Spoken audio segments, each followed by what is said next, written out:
It's episode 2. It's Freeroam. It's George Osborn. Not that one. If you listen to the podcast, you might have seen George before. George is head of comms at UKIE. We do end up talking about UKIE a little bit, but when me and George get together, we end up being extremely stupid. So there's quite a bit of that. Sorry, I'm not sorry. We go on to talk about games we've been playing in lockdown, and we get moderately intellectual at one point. Very, very fucking moderately. Yeah, it's just a good chit chat. That's what this show is. It was fun. We had a laugh. I hope you have a laugh too. And here it is now. George Osborn, let's go.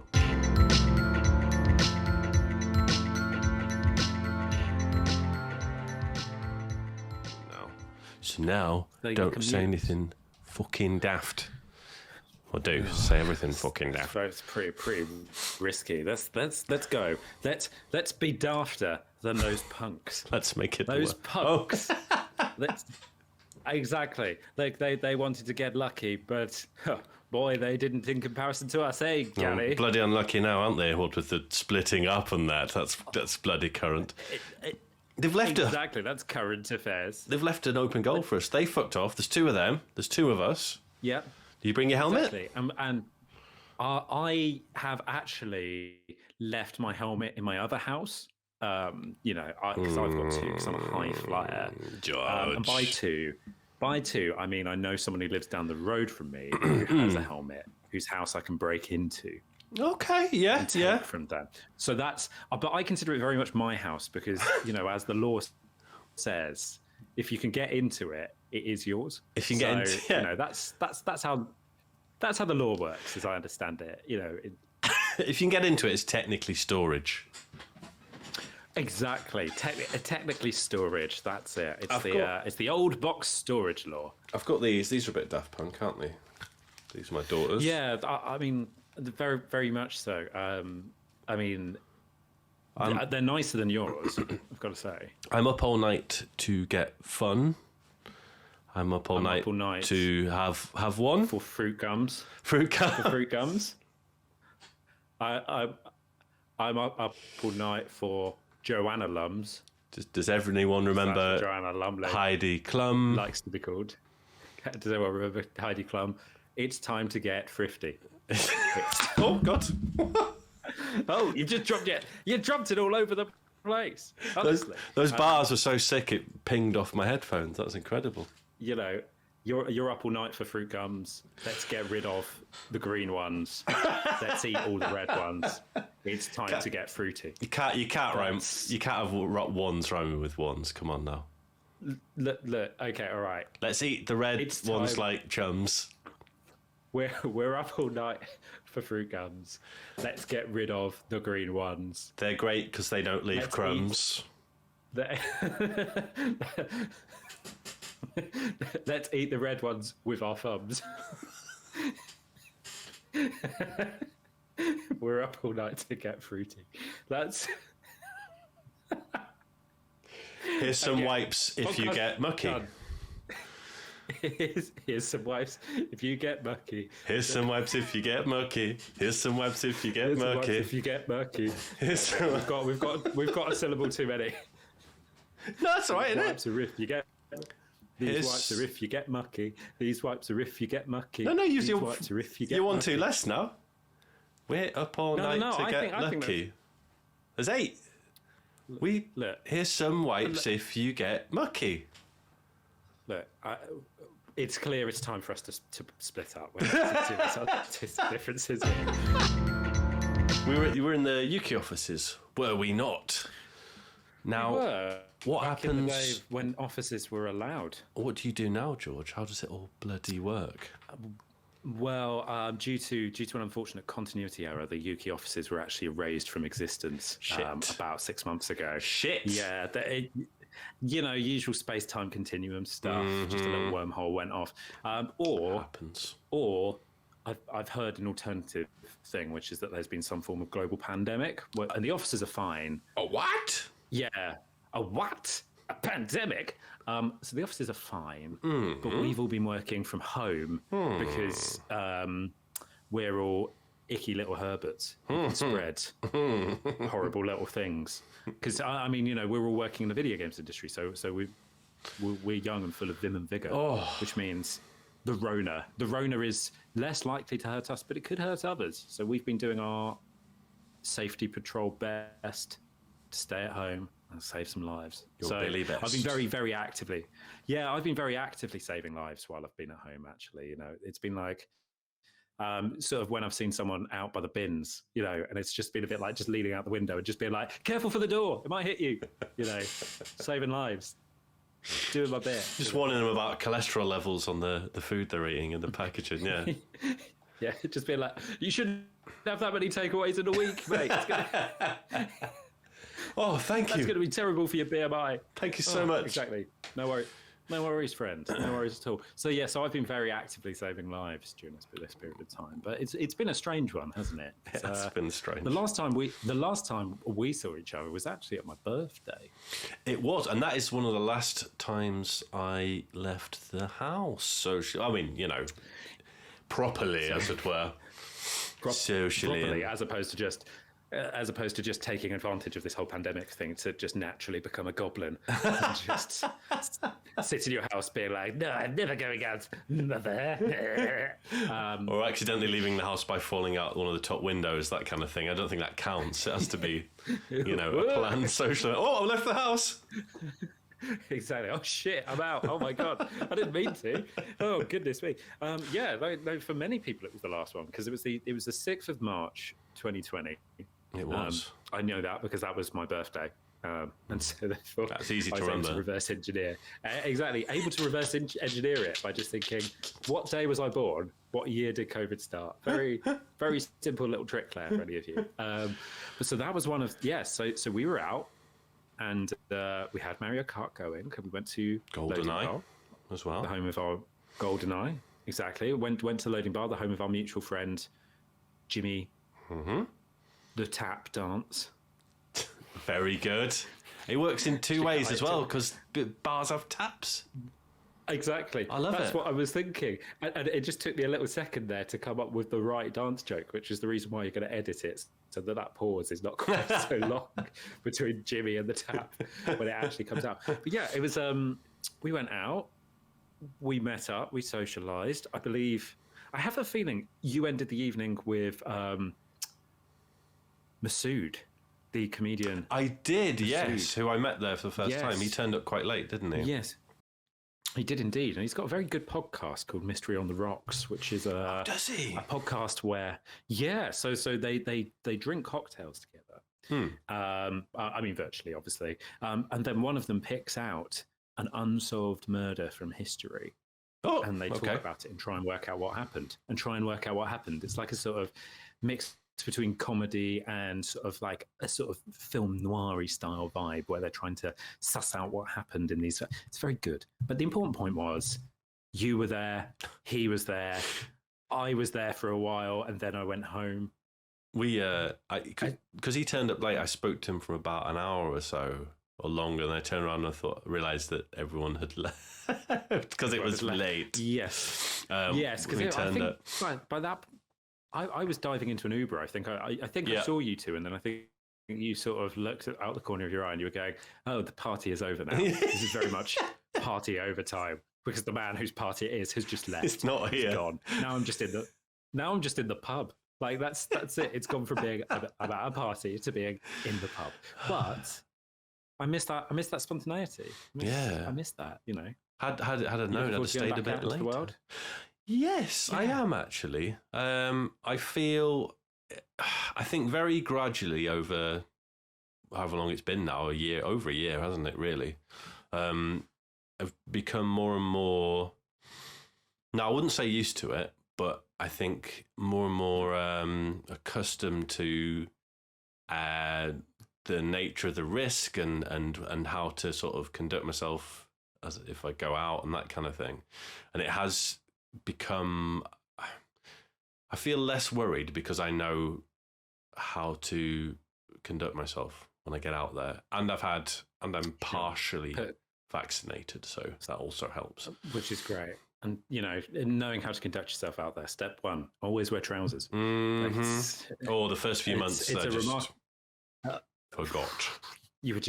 You just forgot, it's just like, and having had previously your track record with trouser wearing and the school prior run to the pandemic, that really does attract the attention of the wrong people, especially the authorities. Yeah.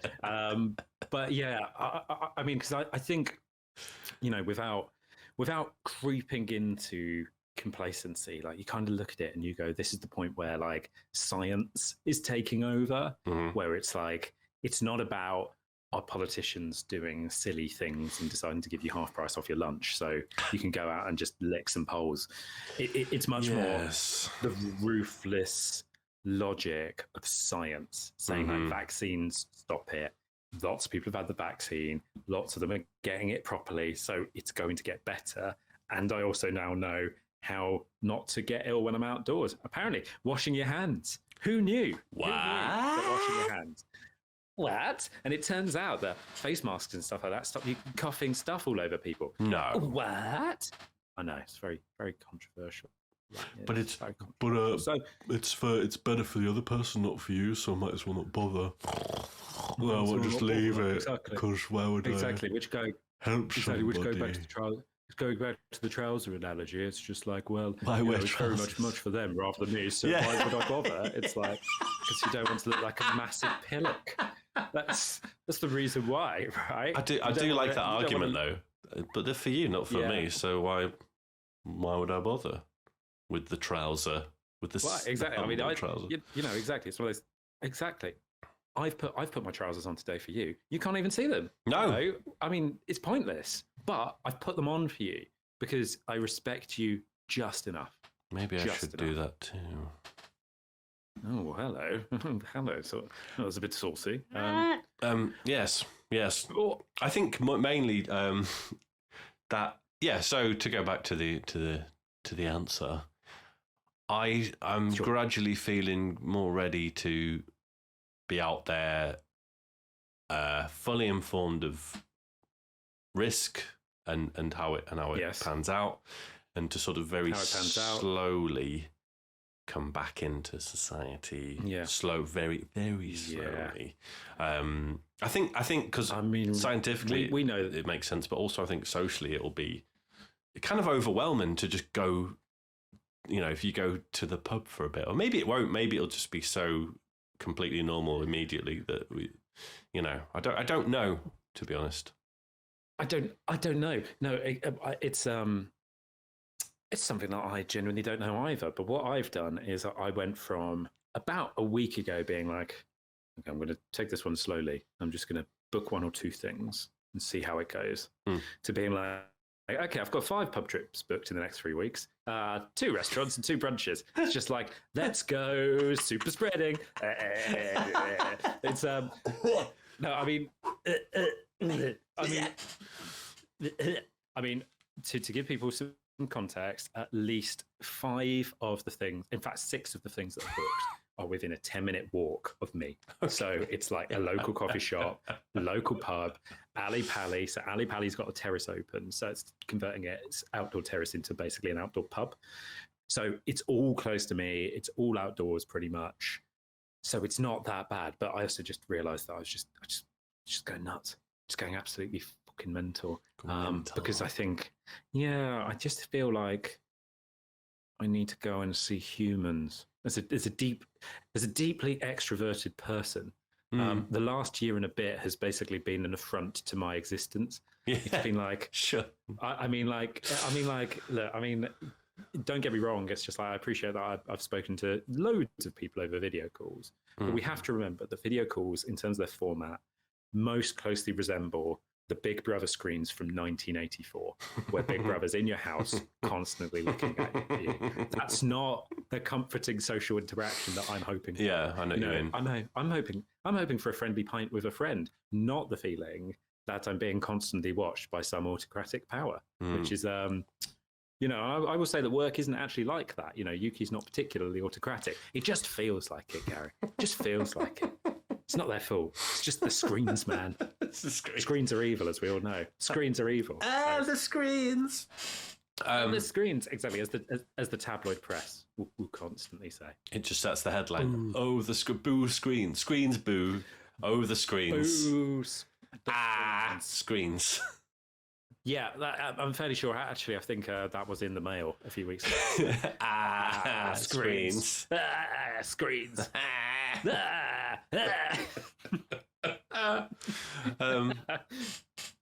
Sorry. However, to not go too trite on this link, because it's not like no one's ever fucking. I can make a little point at you with my pencil here. You listen to me now. Listen. You listen to me now. At some point, we're going to have to absolutely crowbar this around to the subject of video games a bit. And isn't it good how they're quite social sometimes, and you can play them with your friends online, and it's good because it's better than a Zoom call because you don't have to just stare at each other and make sure you're not scratching your willy all the time. You just pretend you're an army soldier man in a war, and you can talk in the quiet bits when you're waiting to get shot. And isn't that better? Before I go into that, I've got 2 points. Come on. First of all, the general point about not always scratching yourself. So, first of all, insight into your mind. And second, an insight into your mind that says sometimes doing it is fine. You know? Sometimes they're cool. It's all right. It's acceptable. But all the time, now that's where the line is crossed for you. Like, that's what I've managed to extract from this conversation so far. I've actually got a widget lined up as an overlay on the screen, which fills a little meter, so I know if I've done it too much yet. Yeah, that's it. And that's why I got the pencil close to you as well, isn't it? It's just a little...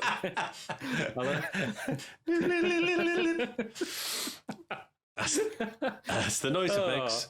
That is the noise it makes. Yes, continue. You're right, yeah. Video games, very social. Because I think that's been... I'm going to make myself dizzy laughing now. I'm 38. You're going to make yourself dizzy. Oh, no. So, I mean, but that point about the social nature again, it's one of the big things that people have finally understood this year. So, I mean, you know, there are some people who will be listening or presumably watching this who may have heard me on before, but might not have done. And so if you didn't, you might not know that I do communications on behalf of UKIE, the video games industry trade body. And what that means is that when someone is mean or nice about video games in the mainstream press, I have to go and talk to the journalists about it. And one of the things that's been really interesting is that journalists have been coming to me a lot this year saying, do you know anyone who we can speak to talk about the fact that games are actually really social? You know, people have been using them as a way to keep in touch with their friends, to keep in touch with their families, to feel less lonely. And I think you're completely right. Like, if you're talking about why games are good at it. So the first thing is, when you think about the way you talk with your friends when playing a game, it's much more likely to be over like voice chat, you know, Discord, or directly through the platform itself, right? Yeah. So you don't always have to look at your friend's disgusting faces. You know, you don't have to be looking. But there genuinely does seem to be fatigue caused by sitting on video calls, staring at people all the time. Whereas having just a regular voice chat like that, fine and dandy. And then playing games is that space where you're actually engaging in an activity. Yeah. Right, you know, like you used to do in the real world. Because even when you were sitting like with friends at the pub or whatever, like you would have those moments where someone would go and get around, and you know, you might go up and go and have a chat with them, or you know, someone might go and find like someone's got a quiz machine or whatever the hell it is in the pub, and so you go off and do little bits and pieces. So you have the conversation, but there's something there as well that's kind of letting you talk without it feeling like this intense back and forth. Yeah. And I feel like so many games, because of things like, I mean, just even if you're thinking about any game where you're sitting there, you're jumping in, you're doing your activity, you're shooting people in the face, and you're talking about how you've shot them in the face, and it's great and all of that. But then you're also waiting for your face shooting to load, right? You need to sit there and you kill time. You shoot the breeze. You're like, what's going on? What's up? So they are just naturally spaces and places where people socialize. So games have had, in that sense, a really good year, because I think people have understood the value of it, especially people who previously didn't. You know, people who would just see. I think a lot of parents used to just see their kids sitting with their headsets on, going, "Little Timmy's and or Tabitha is addicted to the games. Yeah. They are listening to this and they can't get themselves away from it." And then they've realized that actually the reason they've got the headset in is not so much so they can hear the game, but also so they can chat with their mates. Yeah. Right? Yeah. And now they realize it. Now they get it. And so that's a huge change. Like, people get it now. And that's going to be really big for the industry long term, I think. Yeah, it's something that I had a passing conversation with one of the teachers at my daughter's school, and she said, turns out this thing we were really worried, this thing being Fortnite, so it turns out this thing we were really worried about is actually really quite useful, because they get to keep in touch with their friends, especially like because they have the setup of the classes are more segregated, and you know you only see people within your class in and out of playtime to keep everyone separate as well. So even when they're back at school, they don't see everyone they know. So it's been as you say, you've got that chance to sort of meet up and socialize. Funnily enough, something like Fortnite as well, because it's got the cross play and the cross communications as well. If you know some of my daughter's friends have got Xbox, we're PlayStation, we're Sony in this house, baby. Wow, Sony, baby, cool, big machines, really expensive, can't fit them anywhere in my cabinet, kind of ugly, too tall, big wings. Improved graphics. PlayStation, it gives you wings. Mum, ain't it just the wings you want? That's the catchphrase. Ain't it just the wings you want? Ain't it just the wings you want? The PlayStation 5. Buy it now from all retailers that actually have stock. Yeah, buy it now from somewhere. From the man off the internet. Which to be fair, because funnily enough, that's something that I have had to also look at a bit during my day job. Oh, right. The old, because you may or may not have heard that some MPs were asking whether or not they could ban the bots. Oh yes, of course, buying the consoles. Like I like to imagine like the bots were actually just actual robots sitting at the computer. So just to bleep blob, I must purchase the PlayStation 5 using my superior purchasing power, and then enforcement officers going in to like kick the door in and just be like, "See you in hell, bot," and then doing that. They're like those really crap 80s ones, so they can barely mash the keys because the fingers are too big, and you just go in and like just push them over. Yeah, exactly. See ya. We've rumbled another bot network, but got no stream. Sorry, go on. It's one of those things where it's been genuinely difficult, because it's just been like, why has this been a problem? It's just because there ain't many of them, right? There ain't many of them, and even though the bots bought some up, they didn't buy anywhere near as many as people thought they did. But the people who ran the networks have been really talkative about it on social media, be like, "Oh, look, we've got loads of these," and then it's just like you go and Google it, and there's like, okay, there's 1,000 results for PS5 on eBay, and that's it. Like, that's all there is. There's like near enough. You're talking probably already 1 million or so of those consoles in this country. So it's like a really small percent, but they're being very, very noisy about it. So, the big thing that I've had to be sort of talking to people about is just basically saying, just chill out, just wait a bit. If you're not able to get one, stock's going to come, it's going to sort itself out. Because, actually stopping this is a bit like, the bot side of it is it's a bit like, what law do you write to stop people creating technology to buy stuff? And then the next bit is like, what law can you come in to stop people from buying something and selling it at a higher price? Because Gareth, it's got a common name, that system. It's called capitalism, right? That's how it works. It's capitalism. It's a free market, and the country has made a decision, whether you agree with it or not, to go for capitalism. So those cats who are buying up all the PS5s and stopping me from getting one and or the Series X, just got to wait them out, mate. Just got to wait them out. Yeah, that's true. That's the old capitalism, isn't it? You can't really... I mean, we could just rewrite it from the ground up. We could do that. Have we thought about abolishing society as it is today? Why just give it a go. Not? Just try it for a couple of weeks. See if we like it or not. If we do, we can then go on to the the Abolition Pro scheme. That costs 25 quid a month and abolishes society fully. But you get that first 14 days to test it anyway, which is very considerate of them. How many abolishment hammers do I get per month? It's one user account per month. So. Okay. I know. It's pretty stingy terms and conditions. I've got a laptop as well. Can I not put it on the laptop downstairs as well as the... I mean, you can, but we'll send around our advanced team of enforcement bots to check that's not being used on 2 devices. Have you got it on 2 devices, Gary? No. Bullshit. Delete. And those ones that can't be pushed over because they've got little wedges at the bottom of them like that, so they just kind of rock. Yeah, that's it. Nice try. That's it. Is it? Nice try. We learned from our mistakes before, human. We learned. They just got an evolving AI.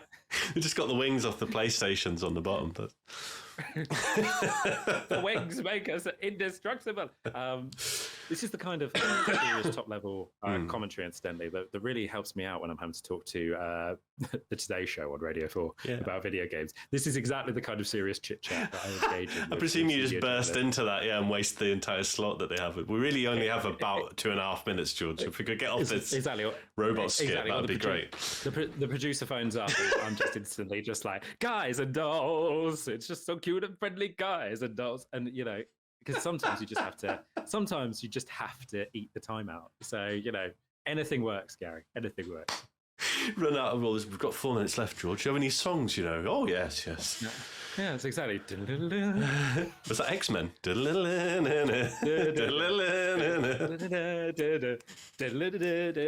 X-Men. They never went X-Men there, but I always felt they should. In case you forgot. X-Men. X-Men. I mean, you know, it obvious musical choice, but just fit. They decided to go and they went in a different direction, and I respect that. It was very, wrong, but I can respect it. I suppose it was 90s, wasn't it? And it was more of an 80s thing to say the name of the show in the middle of the intro theme. A lot, like Thundercats. You're not forgetting Thundercats, are you? After that intro.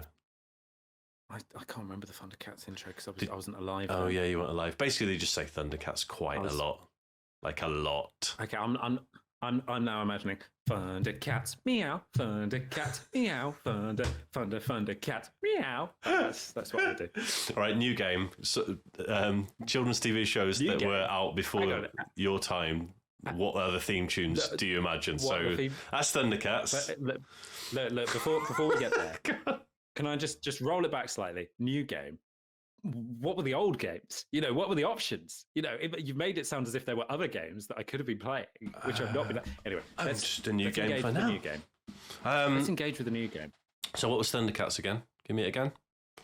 Thundercat, meow, Thundercat, meow, Thundercat, meow. See, it does do that bit. Just do the thunder bit. Yeah. So, all right, I'll give you 7 out of 10 for that, for accuracy. Turtles. Thank you. The Turtles? You know that one. You see, I know that one. Yeah, that's too popular. First of all, I remember watching it, and second, but I mean, I could. No. Come on. No. Okay. What about there's a cartoon called The Visionaries, which was around. You ever see that one? No. Okay, hang on. Just let me think. I've not seen this. Do you want some? Well, how about if I give you some background info as well? So no. I don't want any of that. I just want to work. It might just help. It might help. All right. Okay. Go on then. Go for that one. Can you see from afar? No, you can't because you're rubbish.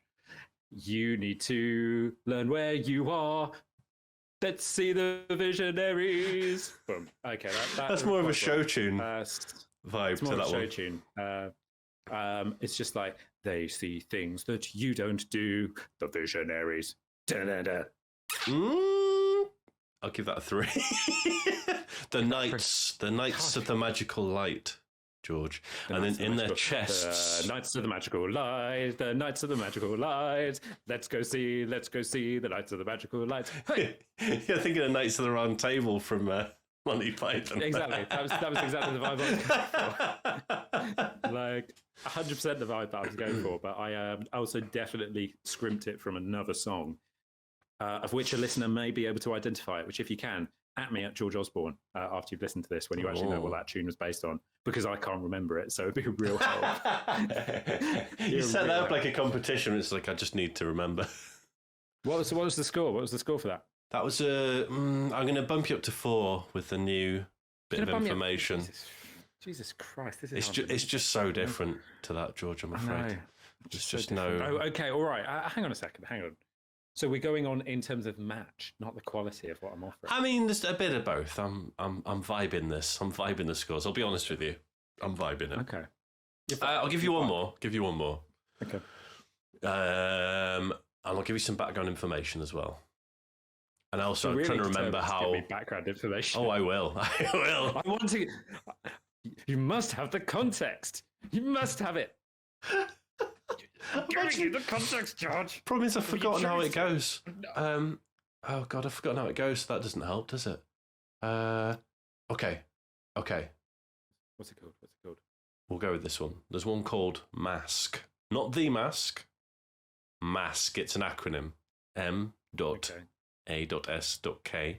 People have masks on that they wear. Not like a full head, like helmets. Don't know why they're called masks, because they're fucking helmets. I just realised that. They're helmets! Should be called helmet. Okay, and then acronym called helmet. But should be called helmet, but we didn't get the rights. It's mask. There we go. That's my theme tune. I don't care about accuracy. I'm happy with that. I'll give you that. I'm happy with that. That's a solid 8, even though it's not. I'm just going to give you 8. Just for the sheer conviction with which you performed it. So what extracurricular games, going all the way back to games being a great social thing that we already know. We already know this. They're really useful and good. And that. What games do you play socially, George? I jumped on. I've had one game of it because arranging people to play at the same time is difficult. Sea of Thieves for the first time, which I hadn't played. Oh, and that is perfect for that sort of thing, because there's so much. You get yourself sorted out. There's something to do. Yeah. And then something to do. There's lovely quiet moments where you sail in the sea. You can just look out to sea, play a little shanty, and have a little chinwag while you're waiting, and it's really peaceful and sort of fills that wanderlust a little bit, the fact that you can't go anywhere. I loved it. You can do that. It's funny. And what you can do is, while you're peacefully and calmly doing that, I've somehow, after having 3 grogs, climbed myself up the top of the sail. Yeah. Thrown up into a bucket and begun trying to throw it onto you, because you can do that in Sea of Thieves, and that's what I mean. Say, I'm just going to do a little bit of a name dropping here. So I was on the BAFTA Games Evolving Game panel. What? And Sea of Thieves was one of the nominated games that we got to vote for in terms of the final. And I have to say, I'm going to stop that silly voice now. Okay. I mean, what I love about Sea of Thieves is exactly like you say, you can have those kind of conversations, but Sea of Thieves is a game that totally blends and adapts itself to who you're playing with. So you can go and play it with people who take it very, very seriously. Like, you can do that. And I have played it with people who are like, let us go on a quest for the Merchants Guild. Let us go and pick up these crates. We'll do it one at a time. We will not do any more than this. No. We will do this, and we will go back, and we will finish the task, and then we will go and get another one. Or you can play it like I did the very first time with my good friend Dan Scales, where he was just like, do you want to take 20 quests and see how many of them we can bosh off in a row without getting sunk? Yeah. And I was like, 100%, mate. So we ended up sailing around all of these islands. I didn't know what I was doing, so I was just drinking grog and getting stabbed by skeletons and, constantly going off to the ship of the damned.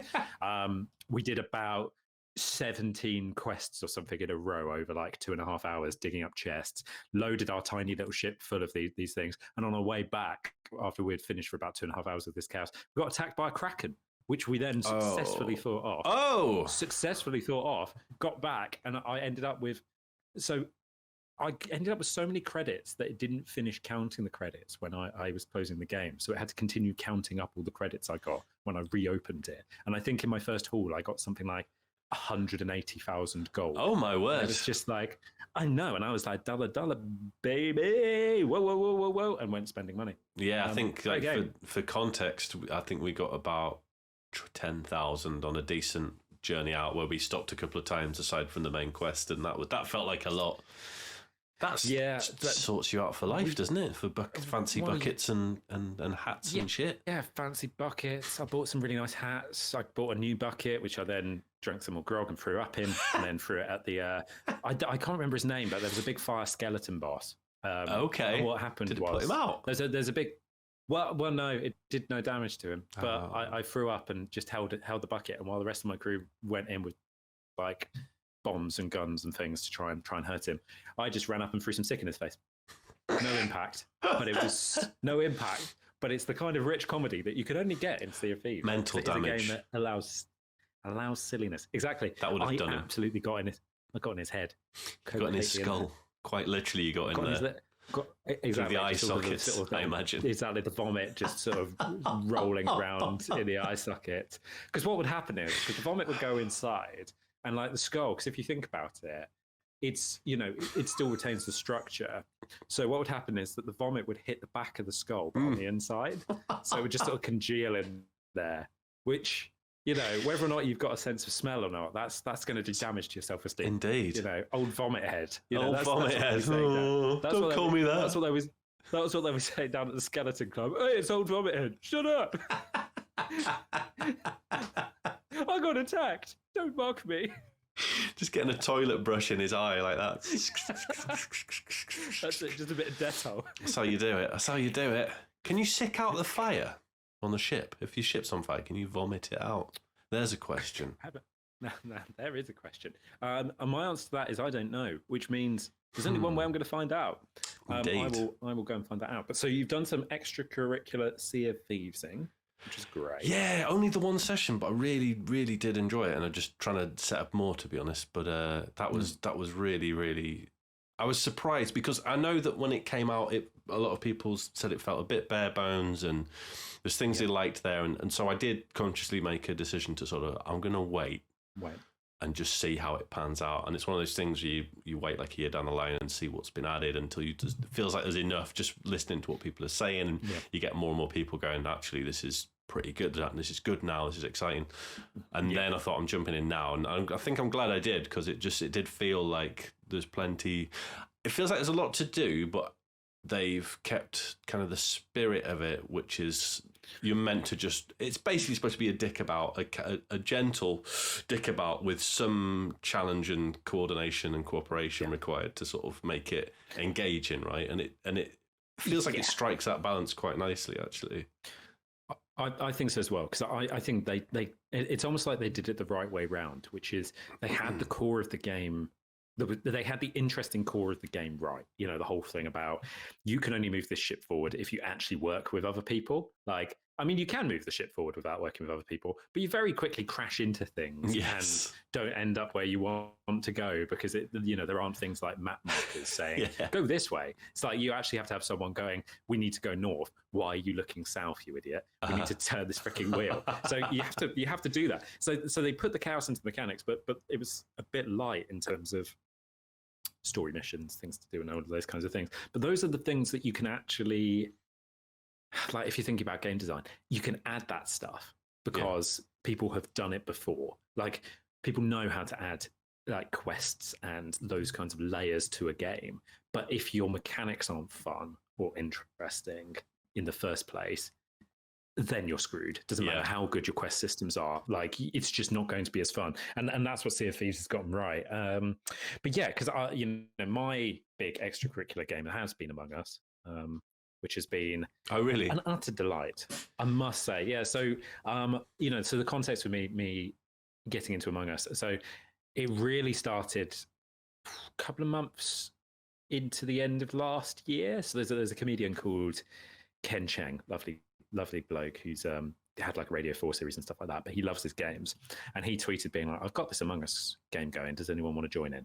And I was sitting there, bored out of my brain. And so I'd vaguely known Ken like years and years ago. And I just went, can I play, please?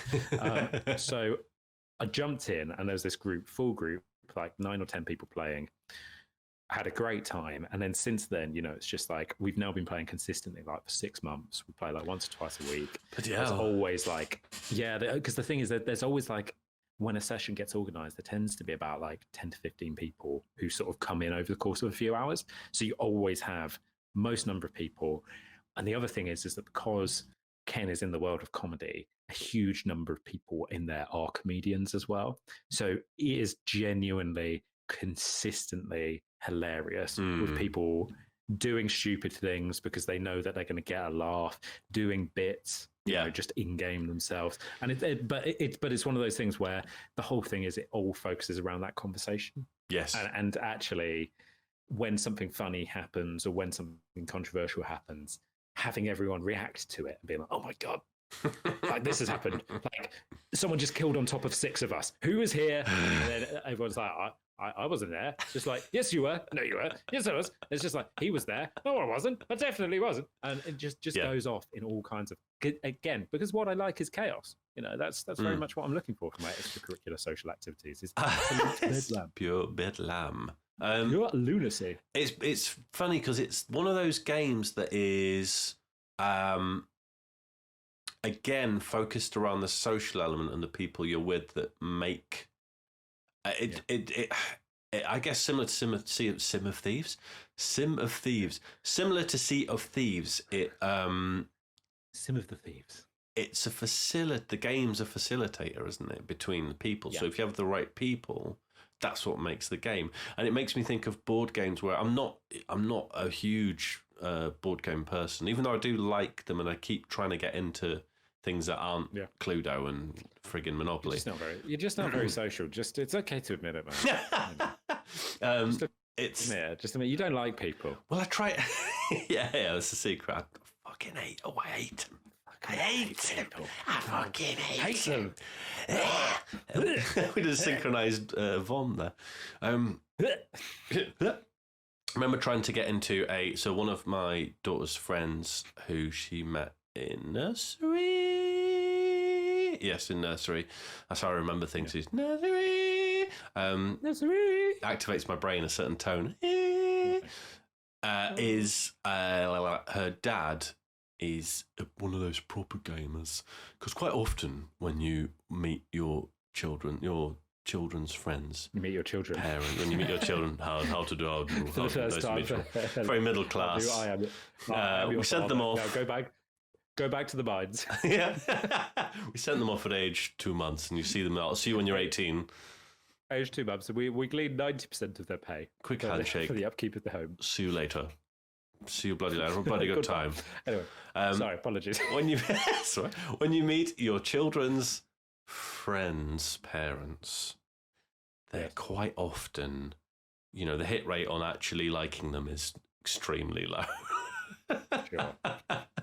Okay. Is this because they're bad or because you don't like people? Just because it's very rarely. I'll tell you why, George. I'm going to throw this back on me. It's because I'm a baby Please man. Tell me why. And I have childish interests, and very often people don't share that.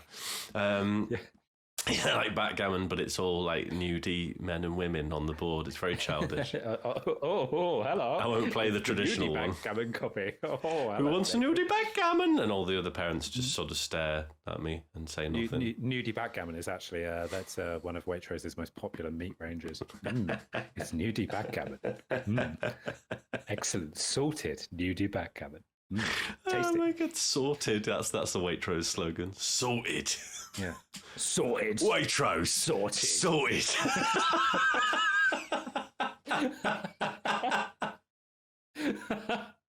My god. Just in that logo and those colours. Why don't we work in marketing? That'd be so fucking funny. Waitrose. Sorted. When they want to outside shop. Yeah, when they want to bring in a different demographic that isn't middle class, middle-aged people, they can just run that advert. Waitrose. Sorted. You got Danny Dyer and Ray Winstone in a publicity campaign, just stood outside the shop every time someone comes out with a bag going, sorted. Sorted. Feta cheese. You're sorted. Queen olives. Feta cheese. A tiger bloomer. Fucking nudie backgammon. Lovely. Nudie backgammon. Toast it in your mouth. Toast it. Sorted. In your mouth. So this is related to your children's films parenting. What way? Yeah. Oh God, we've really gone off the rails now, haven't we? Board games. I've got a meeting in 12 minutes as well. So that's just like a meeting within 12 meetings. That's like Inception meeting. 12 meetings. Fuck's sake. That actually wasn't Inception noise. It's just a ship out there. Yeah. It's gotten stuck. It's gotten stuck. Oh, very good. Sideways, is it? Oh, there we go. It is sideways. It's gone sideways. It's evergreen, this joke. I'll turn the ship. I will back the ship out of the canal to tell you that the reason I went into that is because I met this parent who is a gamer, and we did that thing where we looked at each other and went, "Are you a friend? When you say gamer, friend?" And he's very into his board games as well. I saw a single luminous green drip come from the corner of his mouth. Just you realised it was him because for whatever reason he was actually sitting backwards on a gamer chair, using his legs to propel himself down the street. And that's how you realised that's a real gamer, right? That is a real gamer. I had one of those Final Fantasy pot noodle things, so it gives you a free skin or whatever it is. And what he was doing to get himself going was he was getting Monster Energy drink cans, giving them a shake, and then firing them behind him like little jetpacks. I see you're a gamer. The old energy drink maneuver. We've all been there. He doesn't have a car. That's how he gets around. He's just got the kids in the back of it. I'm also really sorry. You're trying to talk to me about a genuine moment of bonding between parents. Oh yeah, it wasn't that emotional, but just and he's big into board games, and we tried to play Dracula. But it took us a whole sitting just to figure out the rules, and then we had to have a second session to play it.